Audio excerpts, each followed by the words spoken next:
Mi equipo de fuerzas especiales luchó contra algo inhumano durante la Primera Guerra del Golfo. Estuve asignado a los comandos de la Marina Real durante la Guerra del Golfo. Nunca olvidaré mi única misión de combate. ¿Quién soy?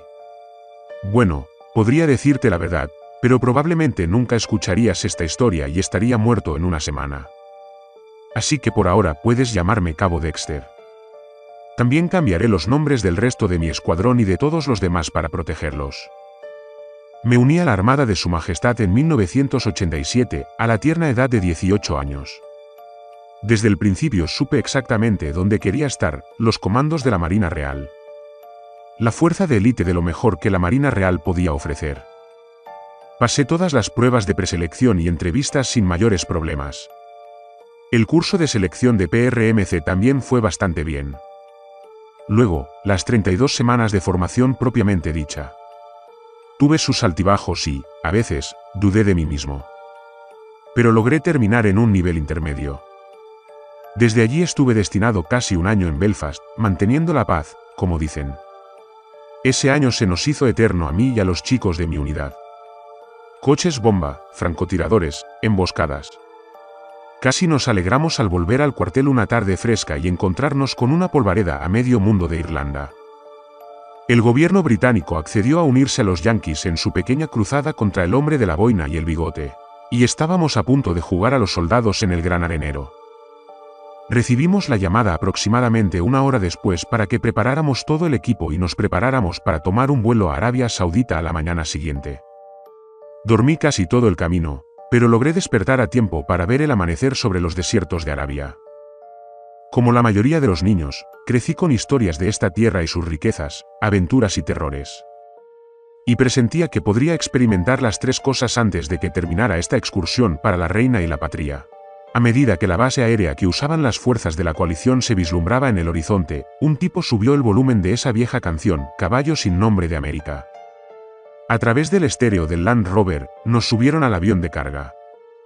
Todos nos reímos y felicitamos al joven soldado por su precisión. Justo cuando el tren de aterrizaje tocó tierra, sacudiendo la cabina del enorme C-130, devolviéndonos a todos a la realidad. Recogimos todo nuestro equipo y comenzamos a salir de la parte trasera del avión hacia los camiones que nos llevarían a nuestros barracones asignados. Al acercarme a la puerta trasera, uno de los chicos de mi unidad. Lo llamaremos Harris. Habló, ¿te imaginas formar parte de las próximas ratas del desierto? ¿O quizás de Lawrence de Arabia? Reí para mis adentros y luego me volví hacia él. Me imagino volviendo a casa con vida, Harris. Oh, vamos, ¿dónde está tu sentido de la aventura? Sigue ahí, Harris. Solo quiero vivir para contarlo yo mismo. Me reí y le devolví la sonrisa. Harris era un chico joven, convencionalmente guapo, de cabello castaño. De estatura promedio, cabello castaño, el tipo de chico que verías en anuncios de la Marina Real Británica. Nos sentamos en la parte trasera de los camiones y partimos hacia las filas de barracones recién construidos. El camión se detuvo frente a uno de los barracones y recorrió la fila, deteniéndose en cada edificio a medida que los llamaban. 2 o 3 hombres se bajaron en cada edificio. Igual que el autobús escolar de casa, me murmuró Harris. Solo que estas bolsas pesan menos que las que llevábamos antes, respondí. Harris rió, asintiendo. Pronto nos llamaron a Harris y a mí y bajamos de la parte trasera del camión frente al barracón, calcinado por el sol y cubierto de arena. Y aquí estamos, le dije a Harris mientras nos dirigíamos a la puerta principal. Abrí la puerta y vi a otros 4 hombres que llevaban el parche de los Royal Marines en sus hombros desempacando.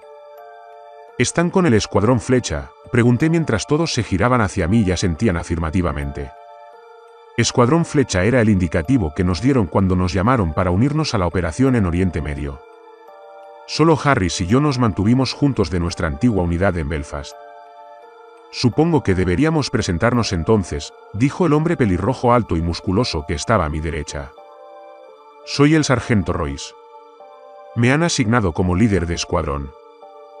A continuación, hablaron el tipo más delgado y el hombre más bajo, con el pelo negro satinado en la parte de atrás. Soy el cabo Miss. Tirador de primera. Se dio la vuelta de nuevo. Entonces el muchacho rubio, notablemente más joven, intervino. Soy el soldado Lang. Me encargaré de las comunicaciones del escuadrón. Este también es mi primer despliegue. Como si no lo supiéramos, pero me alegra que sea con ustedes. Añadió, antes de girarse con nosotros para observar al último hombre en el cuartel. Un hombre bajo pero corpulento, levantando pesas sin camisa en su catre. Me llamo Lee. Artillero de apoyo. Así que yo les cubriré las espaldas durante los próximos 6 meses. Tenía una gran cicatriz justo encima del omóplato derecho. Había estado en la mierda. Luego toda la sala se giró hacia nosotros mientras yo hacía la presentación de Harris y de mí. Soy el cabo Dexter. Seré el segundo al mando después del sargento, además de ser el granadero del escuadrón. Y este es el cabo primero Harris. Se encargará de todo lo mecánico de la unidad, además de ser el comediante designado. Oh, eso será muy útil en un tiroteo, bromeó Lee. Oye, Lee, a todos nos vendría bien un poco de humor, añadió Royce. Nos instalamos y disfrutamos de nuestra primera y única noche tranquila en Arabia hasta que se apagaron las luces a las 10 de la noche. A Harris le pareció divertidísimo aflojar algunos tornillos de la cuna de Lee mientras cenaba. 5 de los 6 hombres del escuadrón disfrutaron de la broma, ya que Lee rodó por el suelo después de que su única cama se desplomara como cartón bajo sus pies. Sin embargo, al 6.º hombre del escuadrón no le hizo tanta gracia e inmediatamente identificó a Harris como el culpable. Lee tomó su herramienta de trinchera, persiguió a Harris fuera del cuartel y lo obligó a trepar a un poste de teléfono para escapar de la ira del furioso artillero de apoyo. Las siguientes 2 semanas consistieron en un régimen constante de entrenamiento físico y tácticas de escuadrón mientras nos preparábamos para el despliegue cuando todo comenzara. Para mi sorpresa, lo estábamos logrando. Royce realmente puede pensar con rapidez y tiene un don para la improvisación. Lang puede mantener la calma y hacer comentarios claros por la radio incluso bajo la presión de las explosiones, el fuego enemigo y Harris y Lee maldiciéndose el uno al otro a todo pulmón. Miss puede quitarle el casco a un maniquí a 100 metros usando nada más que un SA-80 con mira de hierro. Y Lee puede enviar un chorro de plomo a un área tan pequeña o grande como desee. Por supuesto que Harris y yo no nos hemos oxidado en absoluto. Perforé la torreta de todos los tanques de desecho en el campo de tiro de Armasat. Y Harris ha mantenido todas nuestras armas y equipos en óptimas condiciones y además nos ha equipado una radio FM casera para que podamos escuchar el conteo regresivo del top 40 que los Yankees pudieron escuchar al otro lado de la base. El último día de entrenamiento, antes de que nos dieran las órdenes, ocurrió algo realmente impactante. Fue durante un ejercicio de fuego real en la caseta de sacrificio. Un laberinto lleno de objetivos dispuestos como el interior de un edificio para simular escenarios de CQB. Habíamos atravesado la puerta principal del edificio y despejamos la primera habitación juntos, 4 objetivos hostiles caídos, y estábamos despejando habitaciones una tras otra a lo largo de un pasillo largo y recto. Ahora, para enfatizar cuán importante es la velocidad con la que se ataca un objetivo, algunos de los objetivos habían sido equipados con pistolas de paintball. Se activaban y disparaban hacia usted mediante control remoto si los oficiales a cargo de esa sesión de entrenamiento sentían que usted no era lo suficientemente rápido al disparar. De las 5 habitaciones del pasillo, despejamos las 3 primeras sin problema. Sin embargo, Harris y Lee pensaron que era un buen momento para empezar su pelea diaria, ya que nos preparábamos para entrar en la habitación número 4. Quédate detrás de mí, cariño, papá tiene esto bajo control, dijo Harris. ¿Por qué no te vas a la mierda, chico bonito, y dejas que los hombres se encarguen de esto? Lee responde. Roy se giró furioso. Ya basta, dijo en el susurro más agresivo que puedas imaginar. Los dos volvieron a callarse, pero el desafío ya estaba en juego. ¿Quién era el mejor soldado en combate cuerpo a cuerpo? Hasta el momento, Harris había eliminado a 3 objetivos, contra uno de Lee. Royce derribó la puerta de una patada y entró corriendo. La forma correcta de entrar a la habitación es hacerlo en fila india y lo más rápido posible para cubrir su sector de la habitación. Bueno, Lee y Harris no iban a adelantarse el uno al otro, por lo que entraron exactamente al mismo tiempo y se estrellaron contra el marco de la puerta, lo que hizo que ambos tropezaran y pasaran por alto los sectores que Lan y yo teníamos que cubrir, además del nuestro. Una voz resonó en el intercomunicador: escuadrón de flechas, fallaron en esa brecha y no siguieron las medidas de seguridad adecuadas. Un error más como ese y le informaré a su comandante. Harris y Lee se maldijeron entre dientes mientras nos reagrupamos y nos preparábamos para la última irrupción en esta sala. El mismo procedimiento que la última vez. Harris y Lee serían el tercer y cuarto hombre en entrar por la puerta detrás de Royce y de mí. Golpeamos la puerta. Derribé la puerta de una patada y entré, derribando 2 blancos estáticos y uno de paintball antes de que pudiera disparar. Royce eliminó a 2 de la izquierda y Lee descargó un fuselaje para eliminar a los 3 últimos en la esquina derecha. Lan, Miss y Harris no tenían blancos en sus sectores. Royce, Lan, Miss y yo habíamos salido de la habitación cuando sucedió. Así es como se hace, le dijo Lee a Harris con una sonrisa.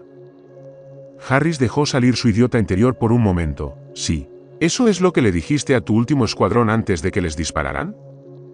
Sin decir palabra, Lee atacó repentinamente a Harris después de que éste se había dado la vuelta para salir de la habitación y lo empujó al suelo con tanta fuerza que se deslizó al menos 3 metros por el suelo de cemento. Harris se dio la vuelta en cuanto se dio cuenta de lo sucedido y vio a Lee, que se alzaba sobre él.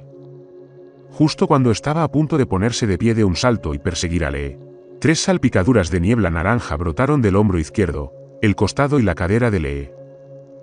Harris se detuvo y giró la cabeza para ver, oculto en las sombras de un armario, un blanco de paintball. «No te quedes ahí, dispara, idiota», gritó Lee mientras Harris se giraba hacia su lado derecho y golpeaba el objetivo 2 veces. Todos corrimos de vuelta para encontrar la escena mientras el intercomunicador volvía a sonar: escuadrón flecha. Despejaron el edificio, pero sufrieron un muerto. Suspenden este ejercicio, pero debido a las circunstancias que he observado, no recomiendo ninguna medida disciplinaria. Lo siento, dijo Harris mirando al suelo mientras se ponía de pie. Ok, gruñó Lee mientras salía para cambiarse su uniforme ahora manchado. ¿La cagué? No. Preguntó mientras se sacudía el polvo. No más de lo habitual. Pero van a tener que dejar de hacer esto o acabaremos limpiando baños los próximos 6 meses y nunca volveremos a hacer nuestro trabajo. ¿Crees que le gustan los Twinkies? ¿De qué carajo estás hablando, Jimmy? Una ofrenda de paz.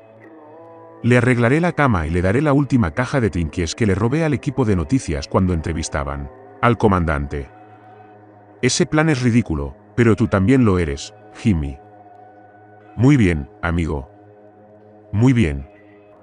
Resulta que a Lee le gustaban los Twinkies y de hecho se rió de uno de los chistes de Harris mientras estaba sentado en su cuna, ahora segura y recién hecha. Estas partes me cuestan especialmente escribirlas. Como pueden ver, nos unimos como equipo y amigos. Era una mañana de lunes extremadamente calurosa cuando recibimos la llamada para estar listos para el despliegue en 24 horas. Creíamos que toda la fuerza estaba a punto de desplegarse y que la liberación de Kuwait estaba a punto de comenzar.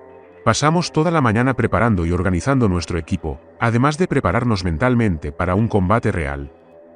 Siempre existía la posibilidad de que algunos o todos no lográramos regresar, pero estábamos dispuestos a hacer todo lo posible para evitarlo. Alrededor de las 14 horas, nos citaron para reunirnos con nuestro comandante para nuestra primera instrucción de misión. Un teniente recién salido del entrenamiento nos recogió en un Land Rover y nos condujo a través de la base hasta un hangar de aviones que en aquel entonces se utilizaba como almacén de equipo y armas.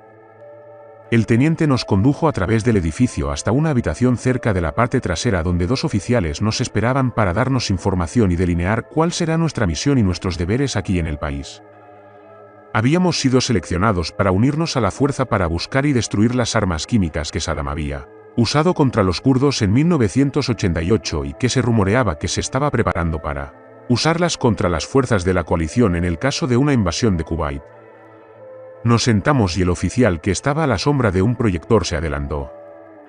Un hombre alto y delgado, de cabello canoso y un bigote espeso y bien cuidado. Caballeros. Me llamo Coronel Starkey. Los hemos reunido aquí por sus excepcionales habilidades para llevar a cabo una tarea de suma importancia. La primera diapositiva, por favor, capitán. El coronel asintió al joven oficial que estaba detrás del proyector. En ese instante, la pantalla del proyector pasó de ser una pantalla blanca vacía a una imagen satelital de un búnker bien fortificado, aislado en el árido desierto. Este es el objetivo de su misión. Las imágenes satelitales localizaron este búnker en los desiertos del sur de Irak, aproximadamente a 32 kilómetros de la frontera con Kuwait. Siguiente diapositiva, por favor. El proyector mostró una foto tomada desde el mismo ángulo, pero ya de noche, que mostraba camiones siendo descargados en las grandes puertas blindadas del búnker. Tenemos información importante que nos lleva a creer que estas cajas que se están descargando son, de hecho, municiones químicas transportadas aquí para un despliegue rápido en caso de una invasión de la coalición. La siguiente diapositiva, por favor, capitán Wells.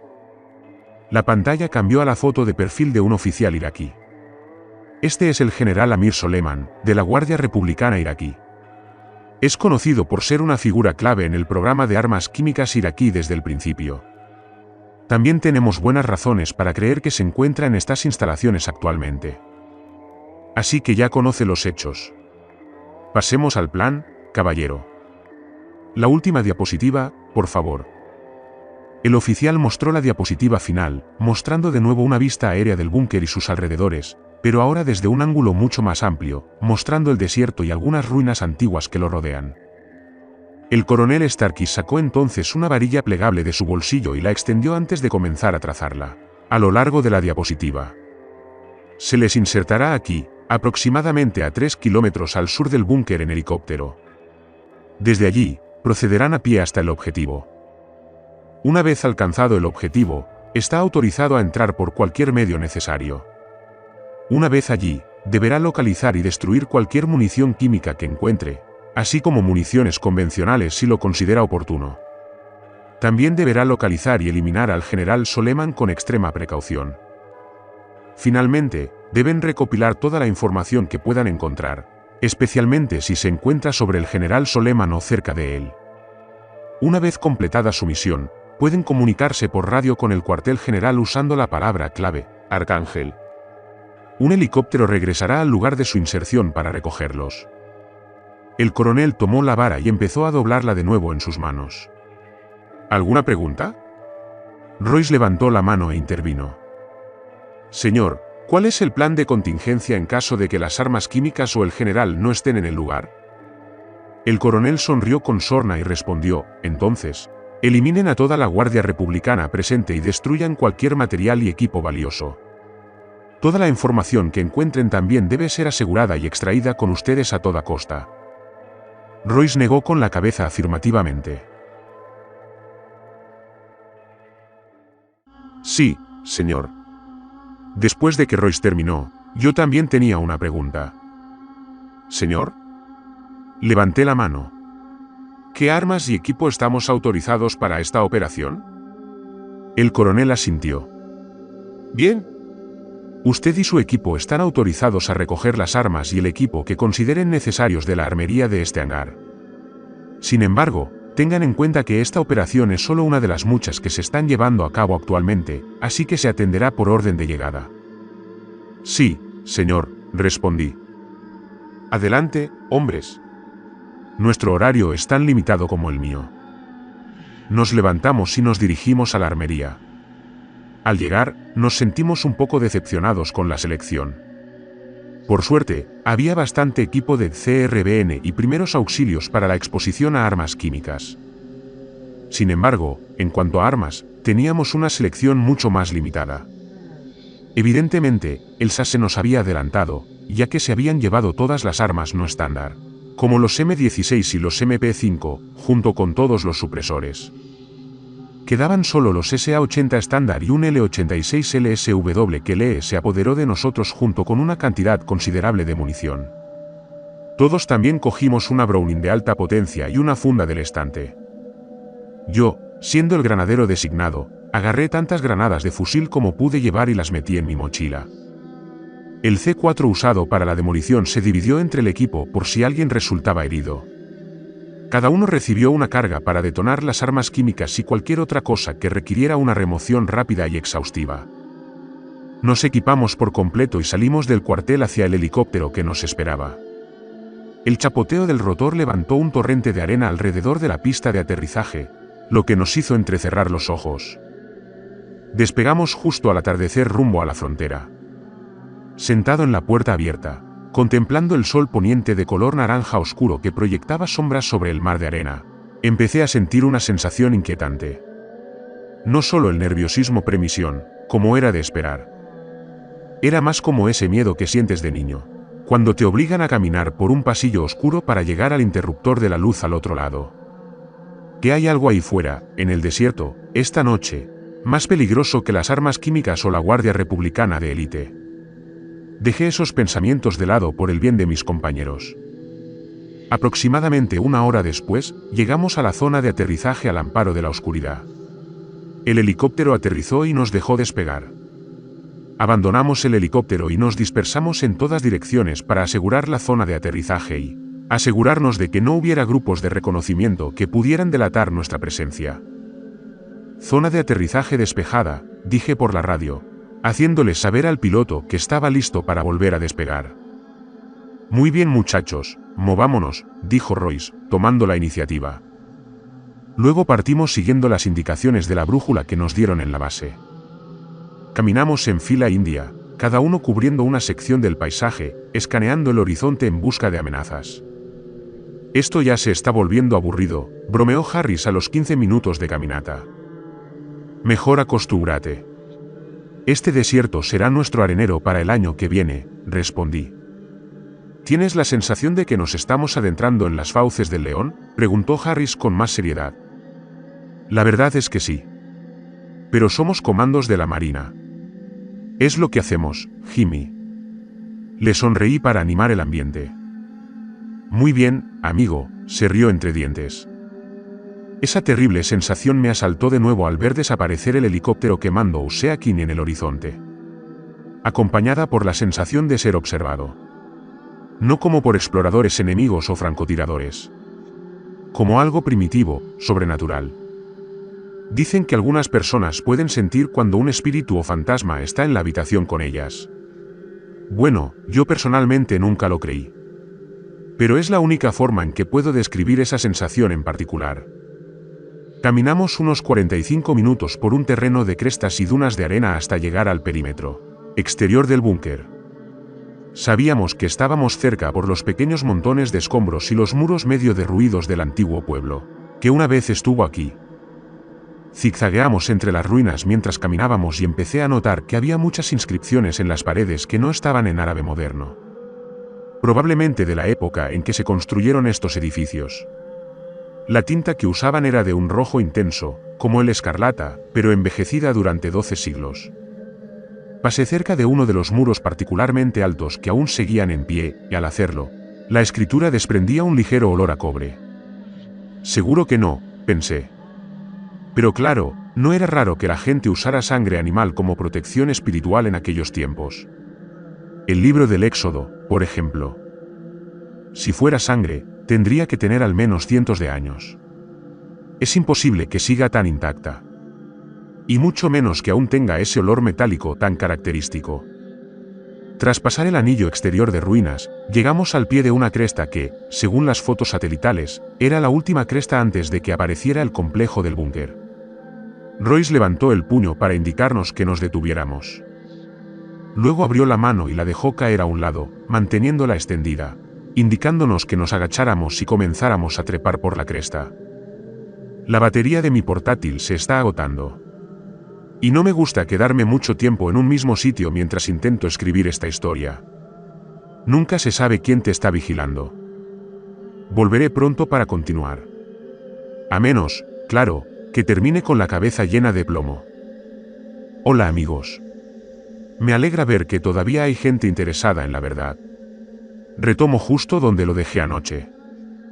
La arena se movía bajo nosotros con cada movimiento, haciendo el descenso aún más largo y agotador. Cuando finalmente llegamos a la cima de la cresta unos minutos después, Royce fue el primero en asomar la cabeza. Cuando nos indicó que era seguro, todos nos pusimos en posición para ver por encima. Saqué mis binoculares como lo hizo el resto del escuadrón y nos pusimos a trabajar para formular nuestro plan de ataque. El complejo se encontraba en lo que podríamos llamar el centro del pueblo en ruinas. Dos de los edificios aún se conservaban prácticamente intactos. La distribución del exterior era la siguiente.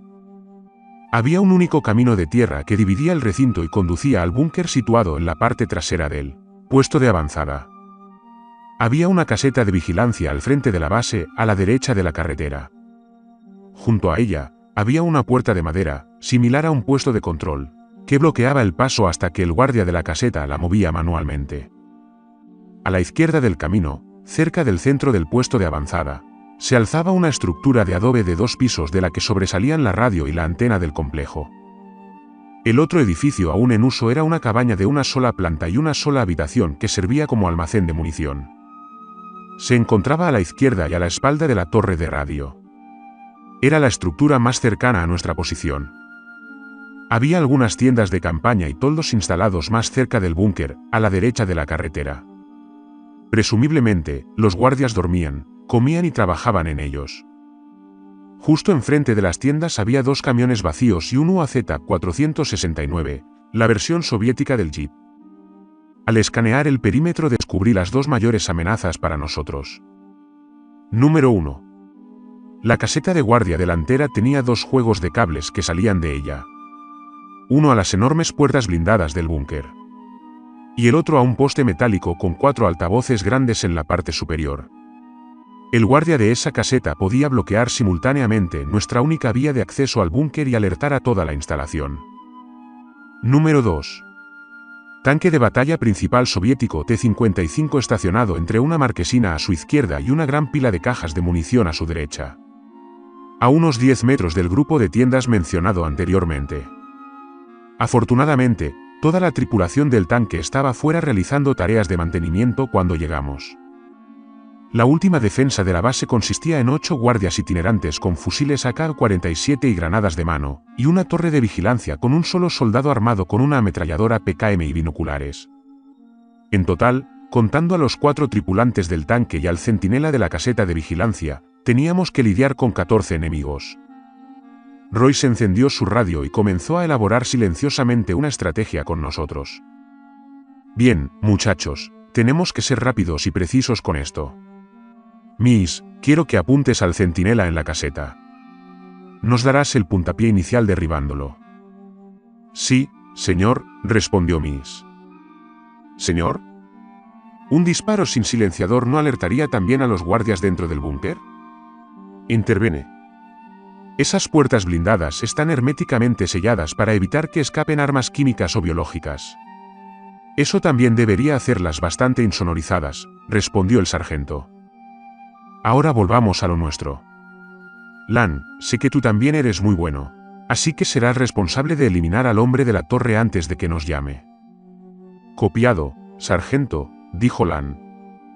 Lee, quiero que empieces con la patrulla más cercana a nuestra posición y vayas retrocediendo hasta que no quede nada en pie.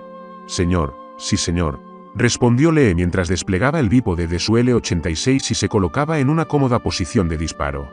Dexter, Harris, avanzarán juntos. Harris, tú limpiarás el almacén de munición y el edificio de la radio. Dexter cubrirá tu puesto de 6 y eliminará a la tripulación del tanque cuando la cosa se ponga fea. Harris y yo nos miramos y sonreímos, reconociendo nuestra suerte inigualable en las operaciones del escuadrón. Bien, ¿estamos todos de acuerdo? Bien, empecemos. Espere, sargento. Tengo vehículos llegando del norte, interrumpió Miss con calma. Todos nos giramos y vimos los faros de 4 vehículos que se dirigían por el camino de tierra de un solo carril, hacia el complejo. Nos atrincheramos y nos agachamos lo más posible, sin perder de vista el complejo. Al acercarse los vehículos a la entrada principal, pudimos identificar el convoy, compuesto por 2 camiones en la parte delantera. Le seguía un sedán negro con banderas iraquíes en el capó, y un último camión cerrando la marcha. Cuando el convoy se acercó y se detuvo a pocos metros de las puertas blindadas del búnker, las puertas del vehículo comenzaron a abrirse de golpe. Los camiones de adelante y de atrás estaban llenos de más guardias republicanos que salieron por la parte de atrás y se alinearon cuidadosamente a ambos lados de las puertas blindadas. El segundo camión de la fila transportaba a científicos con batas de laboratorio que llevaban maletas de distintos tamaños y cajas con otros equipos, presumiblemente para armas químicas en su interior. La puerta del copiloto se abrió de golpe. Un oficial elegantemente vestido se acercó y corrió hacia la puerta trasera. La abrió mientras saludaba y se adelantó el pez gordo, el general Soleman. Pero no estaba solo. Un hombre encorvado y calvo, vestido como un profesor universitario con traje marrón, camisa blanca y corbata a cuadros, salió detrás de él. Siguió al general mientras caminaban hacia el búnker. Las puertas blindadas se abrieron al acercarse el general y los hombres firmes a ambos lados saludaron mientras el general y el profesor bajaban las escaleras hacia las instalaciones. Los científicos entraron en fila detrás de ellos, seguidos por los más de 20 soldados que hacían guardia. Y los conductores, después de estacionar sus vehículos en la misma zona plana que los camiones y el UAZ. Las puertas blindadas se cerraron detrás de ellos y los guardias reanudaron sus patrullas normales. ¿Podemos movernos ahora, señor?, preguntó Harris. Adelante, Harris, pero no hablamos, ordenó Royce en el mismo tono tranquilo pero agresivo que el día en que Lee y Harris tuvieron la pelea en la casa de sacrificio. Harris y yo nos arrastramos hasta la cima de la cresta. Casi perdimos el equilibrio y sufrimos una desafortunada caída en la empinada pared interior de la duna. Una vez abajo, nos adentramos agachados en el perímetro del puesto de avanzada. Acordamos nuestro avance con el momento en que el guardia de la torre nos daba la espalda. Nuestro objetivo más cercano era el depósito de munición. Harris y yo nos apilamos a ambos lados de la puerta. Harris giró lentamente el pomo para abrir la puerta. Lentamente, pero con seguridad, la empujó mientras mantenía el rifle pegado al hombro con la mano libre. Entró en la habitación oscura y yo me quedé de retaguardia vigilando sus 6. Al entrar lentamente, era evidente que la mayor parte de la munición había sido redistribuida a las tropas más cercanas al frente. Por suerte para nosotros, la mayoría de las cajas estaban vacías. Tampoco había guardias escondidos allí. Harris sacó uno de los bloques de C4 y lo cortó por la mitad con su cuchillo de combate. A uno de los lados le colocó su detonador de repuesto y lo colocó en el fondo de una caja de cohetes RPG. Si la cosa se pone ruidosa. Se pondrá muy ruidosa, me susurró. Tras salir sigilosamente del edificio, revisamos los alrededores y avanzamos hacia el siguiente objetivo. El edificio de la radio estaba a unos 15 metros delante del depósito de munición. Esperamos a que el guardia de la torre se diera la vuelta y corrimos hacia las sombras de la parte trasera del edificio. Vamos a tener que separarnos para esto, le susurré a Harris. Dexter dijo, tendrás que limpiar la sala de radio tú solo mientras yo vigilo a la tripulación del tanque. Cuando esto empiece, no puedo dejar que se queden encerrados en esa cosa. No hay problema, amigo, ya lo tengo. Igual que la casa de la matanza, ¿no?, responde Harris. Me guiñó un ojo y yo puse los ojos en blanco. Concéntrate y ten cuidado, Jimmy. Harris aprovechó el ruido del generador diésel de la radio para disimular su entrada al edificio. Me deslicé por el lateral izquierdo del edificio y me asomé por una ventana a media altura. Era la única ventana de la sala de radio. Llegué justo a tiempo para ver a Harris entrar de puntillas. La sala estaba vacía de nuevo, salvo por la silla y el escritorio donde estaba el receptor de la radio. Me di la vuelta y continué mi caminata lenta hasta justo detrás de la esquina frontal izquierda del edificio. Pude ver el tanque y su tripulación al otro lado de la calle. Entonces me arrodillé y me preparé para eliminarlos. Fue entonces cuando las cosas empezaron a torcerse. Mientras miraba por la mira SUSAT de mi SA-80, formando a la tripulación del tanque para una rápida retirada, sentí la presencia de alguien, o algo, detrás de mí. Me giré, con el rifle aún al hombro para ver. Nada delante de mí. Pero en la cima de la duna, a unos 3 metros a la derecha de mis compañeros, había una figura delgada y negra. Me miraba a mí, no a ellos, así que, en lugar de encenderla de inmediato, empecé a activar el micrófono para advertirles. Pero en un abrir y cerrar de ojos, entre que solté el rifle y pulsé el botón de pulsar para hablar de la radio, desapareció. Mientras me preguntaba si me estaba volviendo loco, una amenaza muy real se hizo presente. Harris recogía los registros y libros de códigos del escritorio y se dejaba llevar por su conocimiento de la situación. De entre las sombras de la puerta apareció sigilosamente un soldado iraquí. Sacó su pistola y apuntó directamente a la nuca de Harris. No tuve más remedio que disparar un solo tiro, justo en la frente del guardia republicano. Esto, por supuesto, desbarató el plan de ataque. Oí el disparo de Mill apenas un segundo después del mío. Al volverme para cubrir mi objetivo, me confirmaron que Mill no había fallado. No había ningún guardia a la vista en la caseta y una mancha roja pintaba la ventana de enfrente. Ni medio segundo después, oí un segundo crujido, seguido del golpe sordo del guardia de la torre al estrellarse contra el suelo a 6 metros de profundidad. Lang hizo su trabajo. De vuelta al objetivo, la tripulación del tanque se dio cuenta de lo que estaba sucediendo y empezó a correr por el lateral. Apreté el gatillo 2 veces contra el tipo que tenía una pierna en la escotilla del comandante. Levantó los brazos y salió rodando por la escotilla, saliendo del tanque. El siguiente fue el conductor. Estaba agarrando la escotilla para cerrarla cuando le quité un poco de la cabeza. Los otros 2 se peleaban por la escotilla del cargador. Apreté el gatillo 5 veces para asegurarme de que ambos habían terminado. Ahora que mi trabajo estaba hecho, la especie de túnel que tenía en ese momento se apaciguó y el fuselaje de ruido que me rodeaba se volvió claro y ensordecedor. Lee apretaba el gatillo con fuerza en esa LSW. Siguiendo vagamente la regla de disparar en ráfagas lo suficiente como para decirte a ti mismo, muere, cabrón, muere. Ya había derribado a 2 guardias y fui testigo del colapso del tercero cuando una docena de balas del calibre 5,56 le atravesaron la parte inferior del torso y los muslos. Eso dejó a 5 guardias aún en la pelea. Apareciendo por la fachada del edificio, Harris se había acercado y había abierto la puerta de una patada junto a mí. Salió disparando en automático como un Rambo Cockney.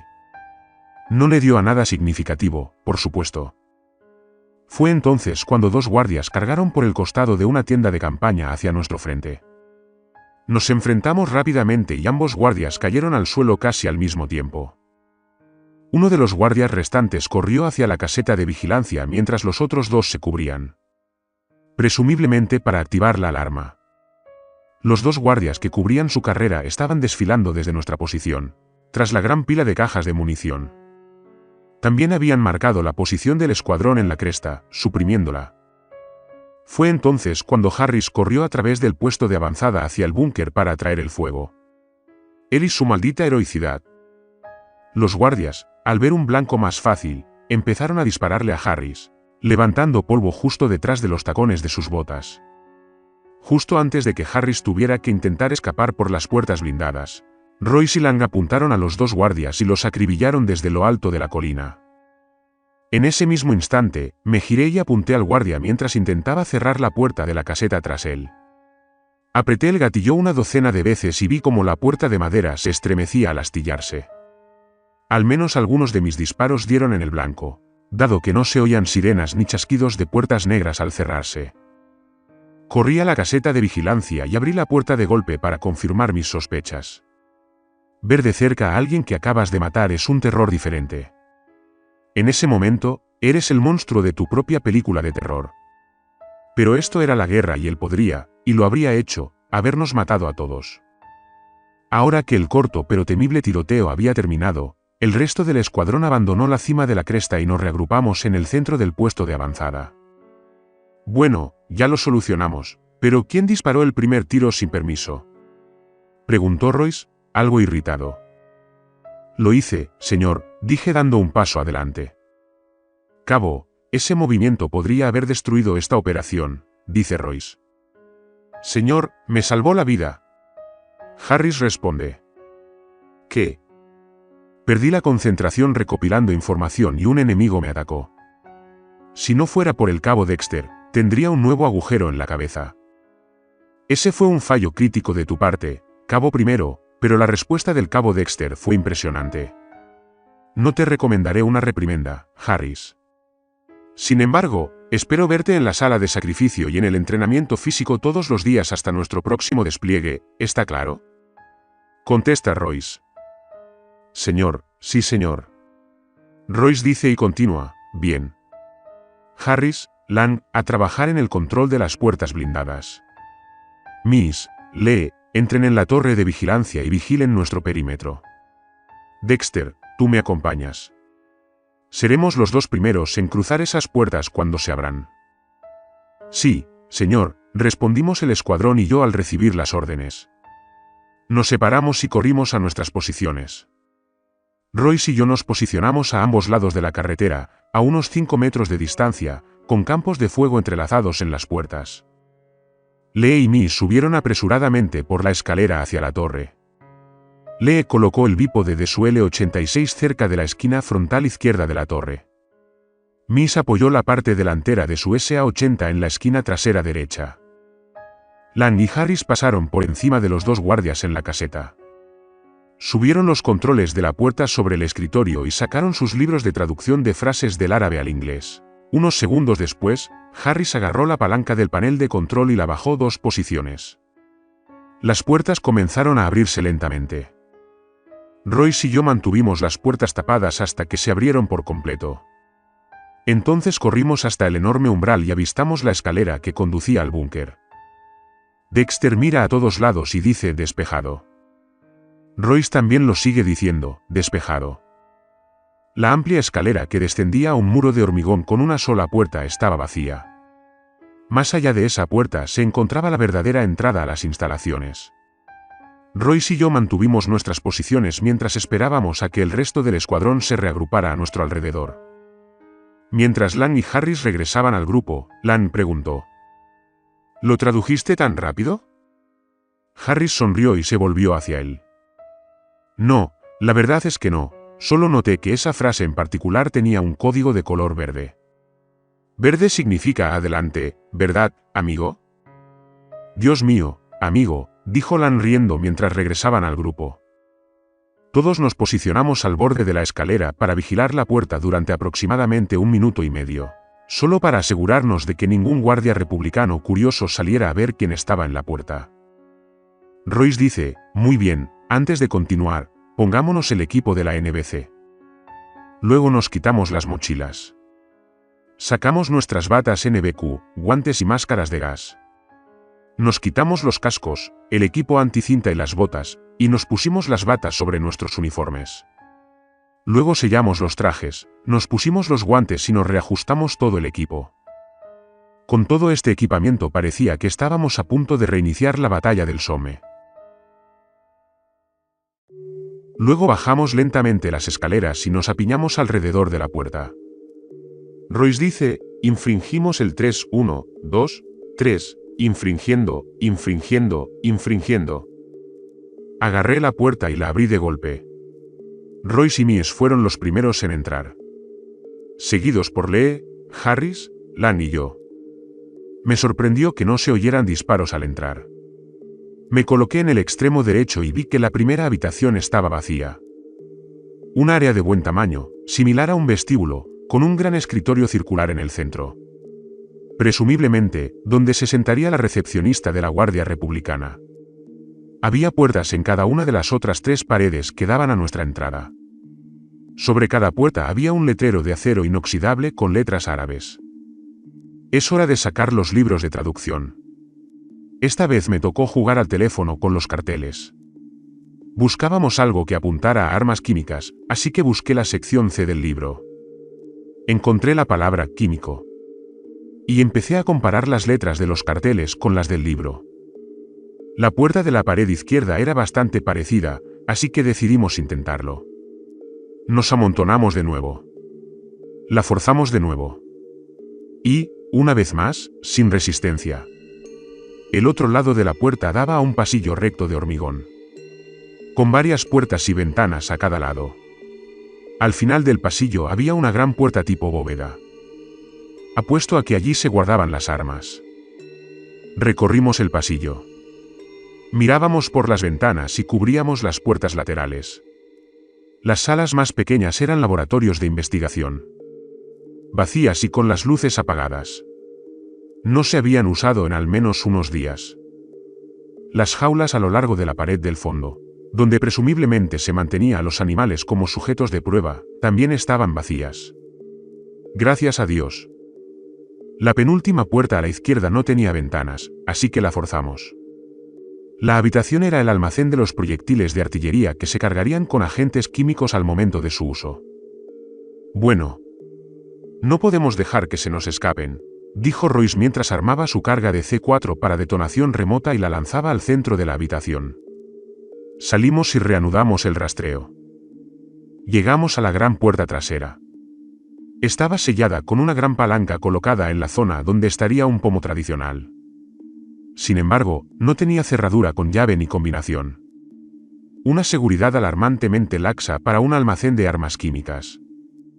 Royce pronuncia, Dexter, abre la puerta. Giré la palanca en sentido antihorario desde las 12 hasta las 9. Los cerrojos retrocedieron audiblemente y abrí la puerta. Gracias a Dios, esta habitación también estaba desierta, pues me estremecí ante la idea de disparar un rifle allí. La sala albergaba 4 grandes cilindros metálicos colocados horizontalmente, parecidos a tanques de soldadura gigantes. Bingo. Objetivo número 1, pensé. Muy bien, a plantar ese C4, chicos, dijo Royce, sonriendo por primera vez esta noche. Nos dispersamos y empezamos a colocar nuestras cargas. Al pasar cerca del tanque que Harris estaba montando, noté algo extraño. El manómetro del extremo derecho del tanque marcaba 0. Espera un segundo, Harris. No gastes tu carga en esto. Parece vacío. Me volví hacia los demás. Oye, revisa el manómetro de tu tanque antes de cargar. Lan dice, el mío marca 0. Lee prosigue, el mío también.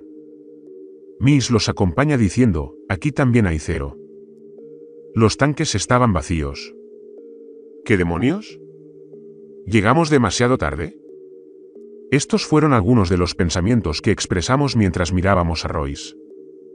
Royce nos mira y dice, parece que movieron las armas. Joder. Bueno, aún podemos terminar esto.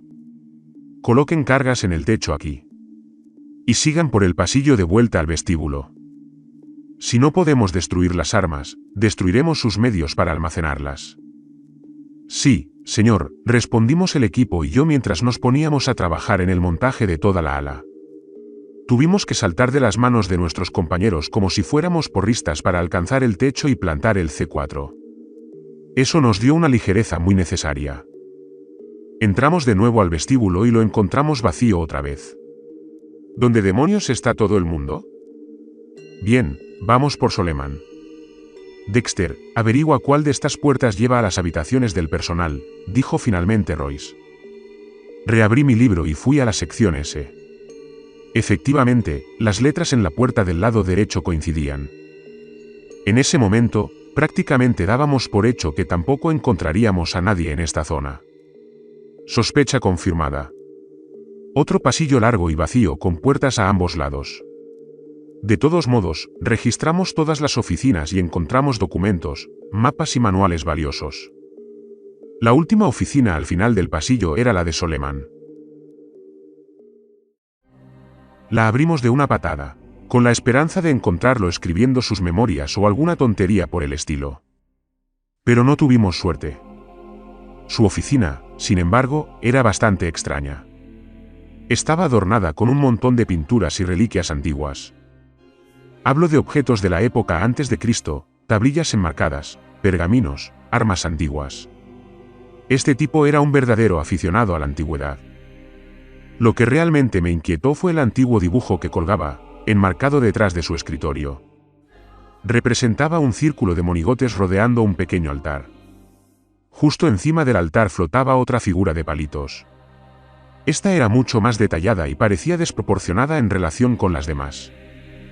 Sus extremidades eran mucho más largas y terminaban en dedos visibles. Les habían teñido los ojos con tinte púrpura.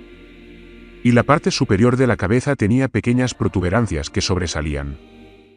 El cuadro parecía el más antiguo de la sala por su estética. Pero también era el que estaba en mejor estado. En ese momento, todo el equipo percibía mi inquietud. Miss dice, este tipo está seriamente desequilibrado. Muy bien, amigo. Harris contesta. Bueno, vamos a equilibrarlo con unas onzas de plomo. Vamos, dijo Royce. Regresamos por el pasillo y llegamos al vestíbulo. Solo falta una puerta. Nos amontonamos y nos preparamos para la entrada, cuando algo me golpeó como un tren. Un grito agudo resonó en mi cabeza y dejé escapar un jadeo audible. ¿Qué cabo? El sargento Royce se dio la vuelta y me miró. ¿No oíste eso?, pregunté perplejo. ¿Qué oyes, hijo?, preguntó con sinceridad. No fue nada, supongo. Probablemente solo fallaron los conductos de aire. Intenté encontrarle sentido. Sé que ha sido un trabajo duro, pero necesito que mantengas la compostura durante el resto de la destreza del escuadrón, dijo Royce, poniéndome una mano en el hombro. Sí, señor. No volverá a ocurrir, respondí mientras me preparaba para entrar. Derribamos la puerta de una patada y entramos en tropel en la habitación contigua. Esta era muy diferente. Era una pasarela metálica rodeada por un cilindro de lona. El extremo de la pasarela terminaba en T con una puerta sellada. A la derecha de la puerta había una escalera que bajaba a un segundo rellano con otra puerta en la misma posición. Caminamos hasta el otro extremo y decidimos que definitivamente tomaríamos la parte alta. Entraríamos por la puerta superior. Me ofrecí voluntariamente para ser el primero en cruzar la puerta mientras Royce la sostenía abierta para el resto de nosotros. 1, 2, 3. Violación, violación. Violación. Crucé la puerta y me cegaron de inmediato unas luces brillantes. Tras unos instantes de terrible incertidumbre, recuperé la vista. El otro lado de la puerta daba a una enorme excavación arqueológica. Los altos focos que utilizaban para iluminar la zona dejaban claro que toda la excavación se encontraba dentro de los muros de un enorme edificio antiguo. Los muros de adobe de 6 metros estaban llenos de grietas por las que se filtraban lentamente los hilos de arena. El techo abovedado lucía candelabros ornamentados que aún colgaban siglos después. El suelo de adoquín estaba flanqueado por bancos a ambos lados de un pasillo alfombrado que conducía a un pequeño altar. Esto era un templo. Fue entonces cuando vi a los hombres de pie junto al altar. Rápidamente me escondí tras la barandilla de la pasarela, seguido de cerca por el resto del escuadrón. Royce fue el último en entrar y se acomodó a mi lado. Nos asomamos por encima de la barandilla, observando el espectáculo que se desarrollaba bajo nosotros. Había 10 hombres de Soleman de pie junto al borde exterior del altar, de espaldas a nosotros y a los bancos. A pocos metros de ellos estaban los científicos. Vestían túnicas rojo escarlata con hilos dorados y diseños ornamentales en la espalda y los brazos. Esposados y de rodillas, estaban sentados los otros 10 hombres de Soleman. Estaban dispuestos en círculo alrededor del centro del altar. ¿Qué demonios? Oí el chirrido de una de las viejas puertas del templo al abrirse. A izquierda y derecha, debajo de nuestra posición, salieron Soleman y el profesor. Soleman seguía de uniforme, pero el profesor ahora vestía una túnica púrpura del mismo estilo que los demás científicos. Bajo el brazo izquierdo llevaba un gran libro negro con grabados dorados. Nos quedamos congelados, rezando para que no levantaran la vista mientras se dirigían a la pasarela y recorrían el pasillo alfombrado. Se acercó al altar. El profesor se cubrió la cabeza con la capucha de su túnica. Los demás científicos se giraron, hicieron una reverencia, se cubrieron la cabeza con las capuchas de sus túnicas y luego se acercaron para formar un círculo justo detrás de los hombres atados. ¡Oh, no! El profesor abrió el libro y empezó a recitar en voz alta las estrofas en una lengua antigua y muerta. Tras cada una, los demás científicos la recitaban al unísono. Tras 4 o 5 repeticiones, los científicos sacaron largas dagas ceremoniales de sus túnicas y las colocaron contra el cuello de los soldados. Tras una última recitación, arrastraron lentamente los cuchillos por las gargantas de los soldados. La sangre brotó de sus cuellos, colisionando en el aire y cayendo directamente al hoyo circular en el centro del altar. El hoyo estaba lleno de arena que se tiñó de un rojo intenso al llenarse con el líquido del sacrificio. Tras drenar casi por completo los cuerpos, los científicos acarician a los pobres soldados, pero los cuerpos caen hacia atrás y los guardias restantes se los llevan. En cuanto los movieron, los científicos ocuparon su lugar, se arrodillaron. Alzaron las manos al cielo y volvieron a cantar en voz alta. Estaba a punto de vomitar. ¿Qué demonios hemos encontrado? ¿Cuánto tiempo lleva pasando esto? Pobres hombres. Parecían los más jóvenes del grupo de los camiones. Mi mente corría tan rápido como mi corazón. Entonces empezó el verdadero horror. La arena carmesí se volvió negra como el carbón y empezó a temblar como si un temblor se limitara a la pequeña hendidura. ¿Qué carajo? El líquido entonces comenzó a ascender desde el hoyo, llevándose consigo la arena negra. De ninguna manera. No. No, no, no. No puede ser. Mi mente, y probablemente la del resto del equipo, nos transporta de nuevo al dibujo en la oficina de Soleman. Fue real. Todo fue real. La figura se retorció y se transformó en la horrible caricatura que iluminaba el dibujo. Piel completamente negra, extremidades largas y delgadas, dedos largos y afilados, la figura demacrada, los ojos morados, los cuernos pequeños y romos, todo cobraba vida ante nuestros ojos. No podía apartar la vista del horror. Pero si lo hacía, sé que el resto del escuadrón estaba tan horrorizado y sin palabras como yo. Temblando y a punto de vomitar. Los científicos siguen alabando a la entidad. El profesor, el maldito enfermo, se acercó y se arrodilló ante la entidad. Extendió la mano como si quisiera tocar las manos de un Mesías. La entidad extendió una mano y pronunció una breve frase en el mismo idioma que usaban los científicos. Su voz era ensordecedora y resonó en las paredes del templo. En ese momento, la arena empezó a brotar de las grietas de las paredes y el techo. Gravitó hacia el altar, alrededor de la criatura, formando un viento imposible como una pequeña tormenta de arena alrededor de la entidad. Esto no puede ser real. Podía oír a Miss murmurar para sí mismo.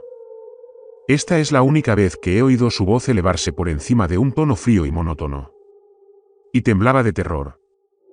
Royce estaba atónito. Se quedó completamente quieto, boquiabierto. Lee seguía apuntando a la bestia con su L-86. Podía ver cómo sus brazos temblaban ligeramente y el sudor le corría por la mejilla. Lang estaba al borde de las lágrimas. Respiraba agitadamente y emitía breves gemidos. Harris me miró fijamente, esperando a que se me ocurriera un plan. La entidad posó entonces su mano sobre la cabeza calva del profesor. Riendo frenéticamente, como un eco del mismísimo infierno. El profesor empezó a reír, embelesado. Entonces la bestia agarró la cabeza del profesor. Sus risas se convirtieron en gritos de dolor, pero antes de que pudiera gritar, giró la cabeza a 90 grados y se retorció como una tapa de refresco. La sangre del profesor bañó a la bestia. Extendió su larga lengua negra para atrapar la niebla roja. Luego, alzó la cabeza cercenada y bebió la sangre que manaba de su cuello cercenado. Los demás científicos comenzaron a cantar presas del pánico. Obviamente, imploraban clemencia. Fue entonces cuando la otra mano de la bestia se alzó. Arrancó arena del suelo y la formó en picos afilados en el aire. Y con un movimiento de muñeca, el pico atravesó los rostros de los 10 científicos. Fue entonces cuando Soleman sacó su arma y ordenó a sus hombres que dispararan. Soleman disparó 3 veces antes de que la bestia formara una hoja similar a una cimitarra en su mano y partiera al general por la cintura. Algunos guardias se echaron a correr. Otros, en cambio, dispararon a toda velocidad, rociando a la bestia con balas de 7,62 milímetros. La bestia absorbió las balas como un saco de arena, riendo de nuevo mientras iba descuartizando a los aterrorizados soldados. Esto fue realmente el infierno venido a la tierra. Los soldados que intentaban escapar encontraron la puerta inferior cerrada por el otro lado. Suplicaron, gritaron. Intentaron empujar, cargar y disparar para abrir la puerta. Pero fue en vano. La bestia flotaba sobre el borde del altar y se dirigía hacia nosotros. Fue entonces cuando finalmente encontré la fuerza de voluntad para hablar. Me volví hacia Royce. Señor, sus órdenes. Royce seguía sentado e inmóvil. Señor. Sus órdenes. Royce simplemente sacudió la cabeza con incredulidad. Maldito sargento, ¿qué hacemos? Grité tan fuerte como pude. Los labios de Royce finalmente comenzaron a moverse. No sé nosotros. Royce puso su SA-80 en modo automático y apretó el gatillo. El resto del escuadrón y yo nos unimos un segundo después, disparando una ráfaga fulminante directamente contra la entidad. La entidad salió ilesa de la tormenta de fuego. Pero perdió el equilibrio por la fuerza del muro de plomo que impactó en su frente, lo que la irritó. Desvió su atención del resto de la Guardia Republicana. Nos acompañó hasta la pasarela. Levantó los brazos, como si dirigiera la tormenta de arena como una orquesta, y los lanzó hacia nosotros, seguido de un maremoto de arena que nos azotó. Todos, excepto Lee, se pusieron a cubierto.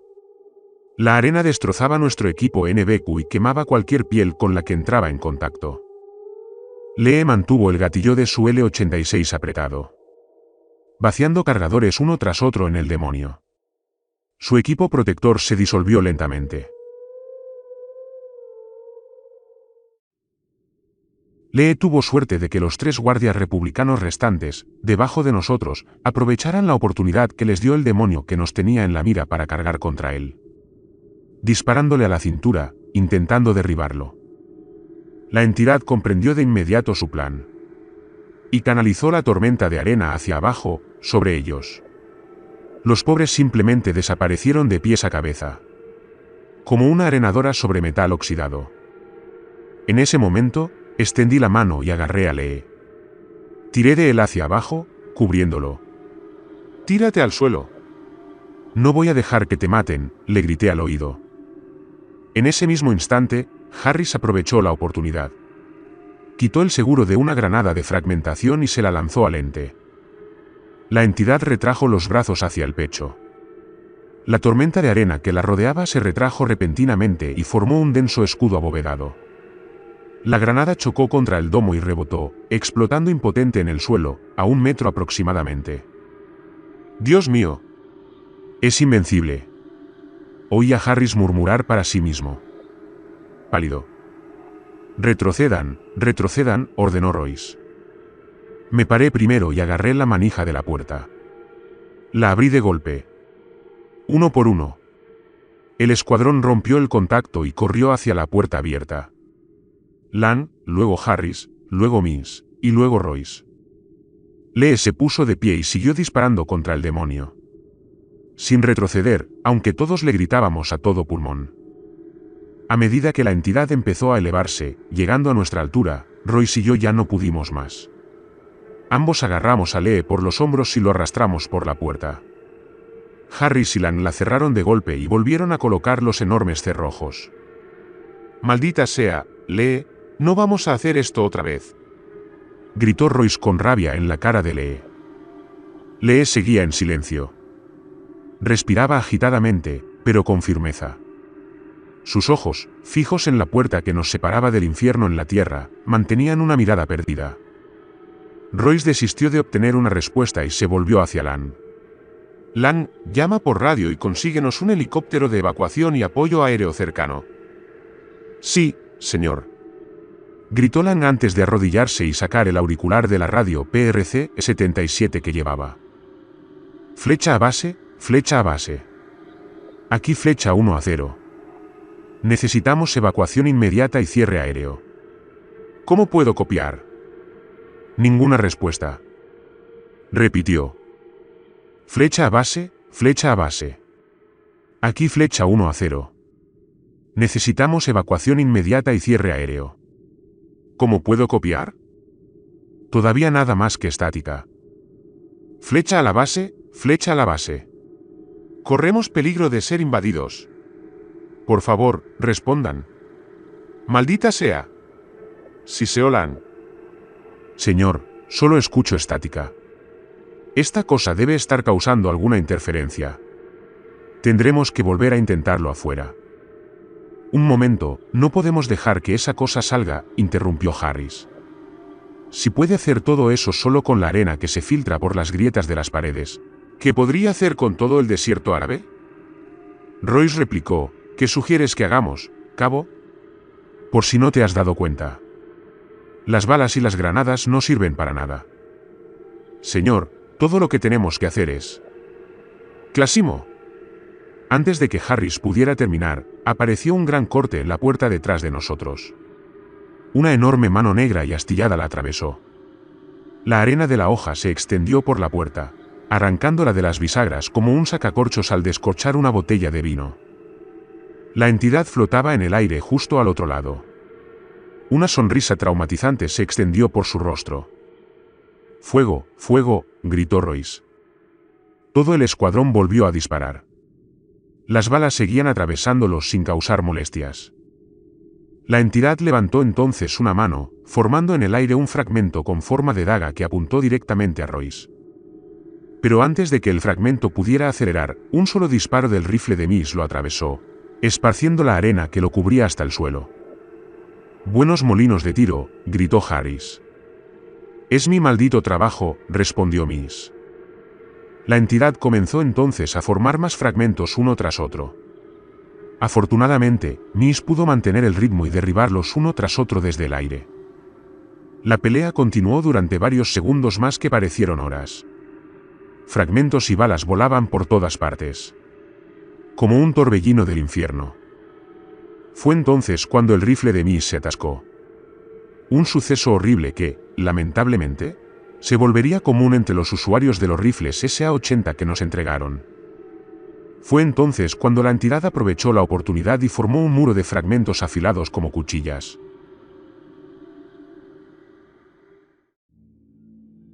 Al mismo tiempo, comenzó a formar una cúpula de arena para protegerse de cualquier contraataque. Lo único que se me ocurrió fue arrodillarme, quitarme la mochila y sacar una de las granadas antitanque que había traído. Rápidamente deslicé el proyectil, que parecía un cohete, sobre el cañón de mi SA-80. Apunté y disparé. La granada atravesó el escudo de la cúpula justo antes de que el demonio pudiera formarse por completo. Vimos un destello de luz y un golpe sordo tras el escudo.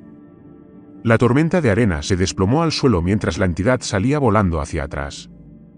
Le abrieron un agujero del tamaño de un balón de fútbol en el hombro derecho. Se deslizó por el suelo y se apoyó contra la pared trasera. Su brazo derecho colgaba bajo el enorme agujero. Miré hacia abajo y vi grandes trozos de vidrio en la pasarela. Eso es el calor. La arena no soporta el calor y la presión extremos sin convertirse en vidrio. Grité, casi con alegría, al escuadrón. En ese momento la arena comenzó a levantarse nuevamente del suelo y la herida que acababa de hacerle al demonio comenzó a llenarse nuevamente con arena. «¡Oh, vamos!», gritó Harris. «Retrocedan», gritó Royce mientras nos dirigíamos hacia la puerta que daba al vestíbulo del búnker. Cerramos la puerta detrás de nosotros y la cerramos nuevamente. «¿Entonces seguimos repitiendo esto hasta que se nos acabe el tiempo?», preguntó Harris. «No», intervino Lee. «Lo atraeré a la sala de armas químicas. Cuando esté conmigo, haré explotar las cargas». «Jódete, Lee. No voy a dejarte», replicó Harris. «No es tu decisión, muchacho», dijo solemnemente. «A mí me da igual, Lee. O nos vamos todos a casa o no nos vamos nadie», añadió Royce. Lee dice, «Señor, no hay forma de que podamos evitar que esa cosa salga si no la enterramos aquí». Royce contesta con lo siguiente, «Puede ser, pero no voy a dejar que te mates por eso». «¿Por qué no?». «Estoy intentando asegurarme de que los demás salgan de aquí». «Porque le prometí a sus familias que los traería a todos a casa». «Maldita sea, no perderé ni un solo escuadrón más», gritó Lee, con los ojos llorosos y la voz entrecortada. «Yo debería haber muerto en las Malvinas. No esos chicos. ¿Por qué Dios decidió que tenía que vivir con la culpa de verlos morir? Tenían esposas e hijos en casa. Ni siquiera tengo una maldita mascota cuidándome». Royce se calmó y respondió, «Lee, siento mucho lo que pasó, pero morir no cambiará el pasado». «Tienes razón», dijo Lee, mirando al suelo. Royce se acercó y le puso una mano en el hombro. «Pero puedo cambiar lo que suceda después». Lee descargó un uppercut brutal que dejó a Royce inconsciente. ¿Qué carajo, Lee? Gritamos todos a la vez. Lo siento, sargento. Pero ya sé lo que tengo que hacer, dijo Lee, quitándole el detonador C4 a Royce. Muchachos, agarren a Royce y sáquenlo de aquí. Y cierren esas puertas blindadas. ¿Me explico? ¿Esto es lo que realmente quieres? Preguntó Harris. Sí, guapito. Esto es lo que quiero. Lee le dedicó una pequeña sonrisa. Cuando vuelvas a casa, no olvides decirles a las chicas del bar que la primera ronda corre por cuenta de los marines Albert, Thaddeus y Lee. ¿De acuerdo? Harris sonrió, con lágrimas corriendo por su rostro. Señor, sí señor. Saludó. Estaba en shock, al igual que Lang y Miss. Pero Lee no aceptó más argumentos. Todos nos pusimos firmes, saludamos, y agarré a Royce y me lo cargué al hombro. Antes de dirigirme a la puerta, saqué los cargadores que me quedaban de mi equipo de telaraña y se los entregué a Lee. Haz que cuenten, amigo. Sonreí. Corrimos por la puerta hasta las escaleras y trepamos hasta las puertas blindadas. Lang y Miss cubrieron la puerta mientras yo volvía a tumbar a Royce en el suelo. Harris corría a la caseta de vigilancia para cerrar las puertas blindadas. Fue entonces cuando oímos cómo la puerta que contenía a la bestia se desmoronaba. Seguido del intenso rat-tat-tat del L-86 de Lee. Se podía oír el cambio de sonido mientras conducía a la bestia al pasillo donde yacía el C4. Las puertas blindadas empezaron a cerrarse. Harris había encontrado el interruptor. Lang rompió el contacto y volvió a la radio. Flecha a base, flecha a base. Aquí flecha 1-0. Necesitamos evacuación inmediata y cierre aéreo. ¿Cómo se copia? Recibido, flecha 1-0. Enviando helicópteros al punto de evacuación. Por fin habíamos conseguido comunicarnos con el cuartel general. Todos aplaudimos y suspiramos aliviados. Entonces, se nos encogió el corazón al sentir el temblor del C4 detonando dentro del túnel. Lee se había ido. Nos tomamos un momento de duelo mientras esperábamos el helicóptero. Ese momento, sin embargo, fue interrumpido por ese grito ensordecedor que había oído antes en el búnker. Solo que esta vez todos lo oímos. Caímos de rodillas, tapándonos los oídos con dolor. A pesar del dolor, aún podía notar cómo la arena empezaba a levantarse alrededor de las dunas que rodeaban el puesto. Se elevaba lentamente en el aire y rodeaba el perímetro del puesto. Dios mío. Otra vez no, pensé. A esas alturas, estaba completamente exhausto. Era una pesadilla que no tenía fin. La arena se hizo cada vez más espesa y giraba cada vez más rápido alrededor del puesto de avanzada, atrapándonos en nuestra propia tormenta de arena. Segundos después, el cielo nocturno había desaparecido por completo. Fue entonces cuando empezó el zumbido agudo de la entidad que empujaba el otro lado de las puertas blindadas. ¡Dios mío! ¿Qué hacemos ahora?, gritó Lang. Toda su esperanza se desvaneció. Harris, Miss y yo mirábamos a nuestro alrededor erráticamente, intentando idear algún plan para salvar nuestro, sin duda condenado, pellejo. «Lo tengo», gritó Harris mientras salía a toda velocidad. Al seguirlo, pronto comprendimos lo que tenía en mente. Se dirigía al tanque T-55 estacionado a la izquierda del puesto de avanzada. «Ojalá las llaves estén puestas», gritó Harris. No sé cómo aún conservaba el sentido del humor a estas alturas. Harris montó la parte delantera del tanque, saltó al asiento del conductor y lo puso en marcha. «Dex, Miss, ustedes son el cargador y el artillero. Lang, quédense con Royce y estén atentos a la radio para cuando el helicóptero se acerque». No reconocimos las órdenes verbalmente, sino que nos pusimos a trabajar directamente.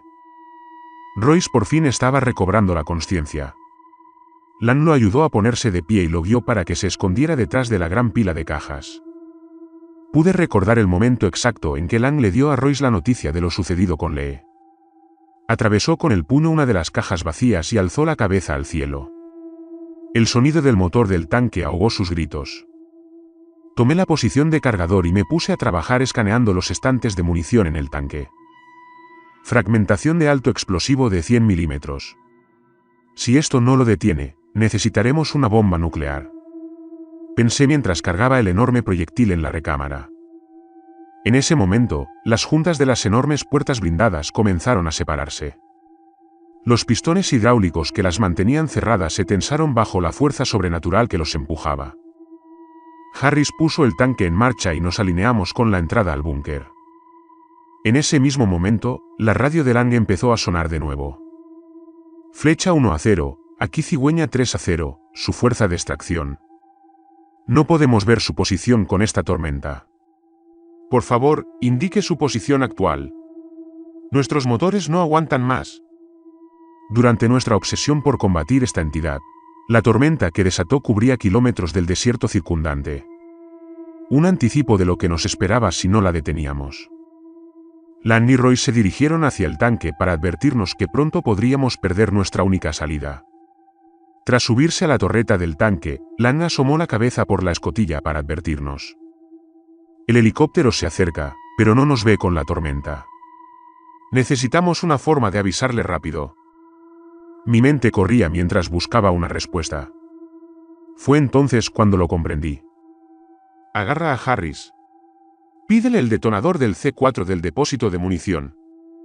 Esa explosión iluminará el cielo por muy fuerte que sea la tormenta. Grité, intentando ahogar el ruido del tanque y la tormenta.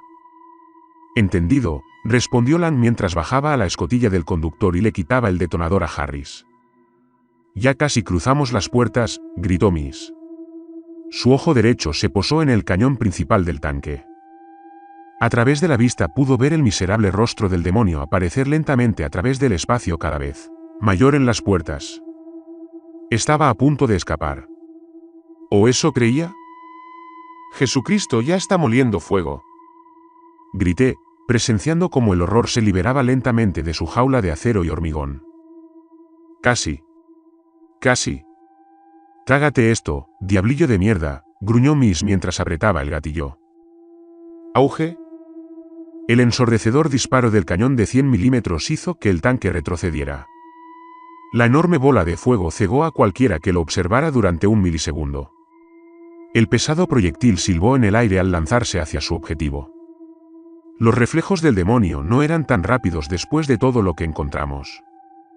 Miss había esperado lo justo para asegurarse de que el proyectil atravesara la abertura de la puerta, descargando toda su fuerza y carga directamente sobre la entidad. La explosión y la nube de humo subsiguientes salieron disparadas por la abertura de la puerta. Y el demonio desapareció de la vista. Un instante después de que Lang detonara los explosivos del depósito de munición desde detrás de la seguridad del tanque, la explosión sacudió el tanque y la bola de fuego que despertó se elevó hacia el cielo nocturno. Flecha 1-0, aquí cigüeña 3-0, te vemos. Aterrizando 50 metros al norte. La radio cobró vida. Lo logramos, gritó Lang triunfante mientras abrazaba a Royce. Salgamos de aquí, muchachos, dijo Royce sonriendo levemente. Miss, Harris y yo salimos juntos del tanque. ¿Le pusiste cristales a ese maldito molino? Harris sonrió. Párale, respondió simplemente Miss. Harris y yo asentimos solemnemente y respondimos, párale.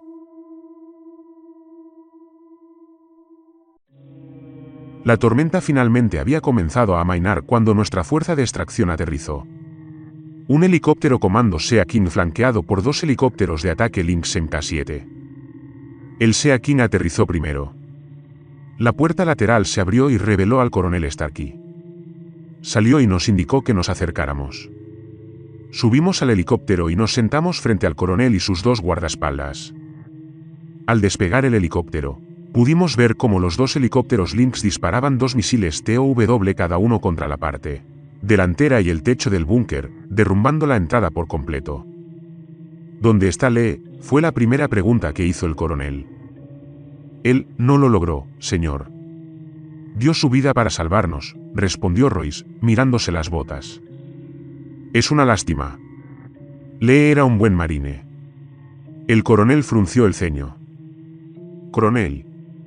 Hay mucho que deberías saber sobre lo que pasó allá abajo. ¿Pasa algo más ahí abajo?, interrumpió el coronel. Sí, señor. ¿Pero cómo?, intentó responder Royce. ¿Lo sabías? ¡Puta mierda! ¿Lo sabías?, gritó Harris. Nos enviaste a ese matadero sabiendo perfectamente lo que nos esperaba ahí abajo. Lee está muerto por tu culpa. Harris se abalanzó desde su asiento hacia el coronel. Por suerte, Royce y yo lo sujetamos por el cuello y lo empujamos de vuelta a su asiento.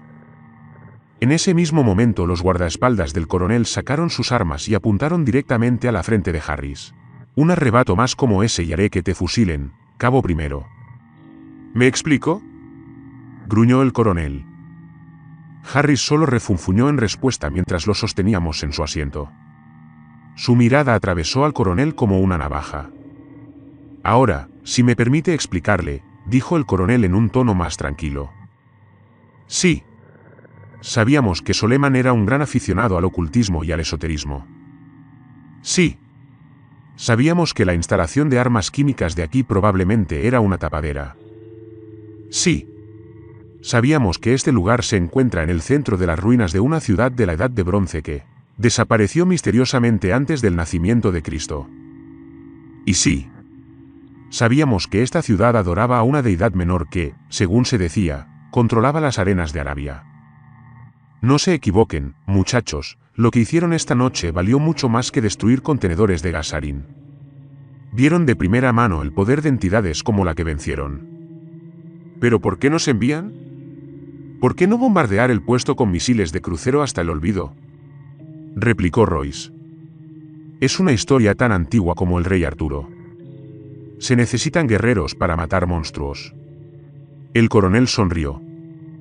Dejamos a un guerrero enterrado bajo los escombros ahí atrás, hijo de perra, gruñó Harris. Ninguna batalla está exenta de bajas, hijo. Lee recibirá la Cruz Victoria por su sacrificio. Ahora cierra la boca antes de que pases el resto de tus días en una celda, susurró el coronel. Jimmy, ni una palabra más. No le harás ningún bien a Lee desde una celda ni en una caja de pino, le susurré a Harris. Permaneció en silencio durante el resto del vuelo de regreso a la base. El coronel hizo numerosas preguntas sobre lo que encontramos en el camino. Royce respondió a todas con la mayor profesionalidad posible. Todos regresamos a nuestros barracones y permanecimos en silencio durante el resto de la noche. Lloramos colectivamente a nuestro camarada y amigo caído.